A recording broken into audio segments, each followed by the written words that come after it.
टी20 world cup 2009 Shoaib मालिक क्यों रो पड़े? शुएब से किसने कहा कि तुम ट्रॉफी पकड़ोगे? पाकिस्तान के ऑलराउंडर शुएब मालिक 2009 के टी20 वर्ल्ड कप जीतने के बाद उस वक्त के कप्तान यूनुस खान का एक किस्सा बताते हुए आप दीदा हो गए। साबिक कप्तान मिसबाह-उल हक ने 2009 के फाइनल का बताते हुए कहा कि पाकिस्तान की बैटिंग के वक्त क्रीज पर शुएब मालिक और लाला यानी कि शाहिद आफरीदी थे, जिसके बाद यूनुस खान ने जाना था।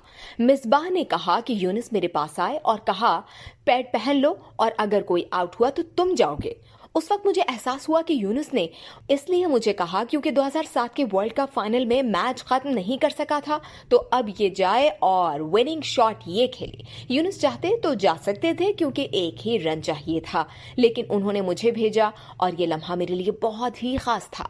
मेजबान फखरे आलम के सवाल पर शुएब मालिक ने भी एक किस्सा सुनाया, जिसे बताते हुए वो अपने आंसू काबू में ना रख पाए। शुएब मालिक ने कहा कि जब हम 2009 का फाइनल जीते तो यूनुस खान ने मुझे बुलाया और कहा तुम ट्रॉफी पकड़ोगे, और ये मेरे लिए इंतहाई खास और खूबसूरत लम्हा था। इस वीडियो से सिर्फ इतना ही। मजीद जानने के लिए सब्सक्राइब कीजिए डेली जंग यूट्यूब चैनल और लाइक कीजिए डेली जंग फेसबुक पेज।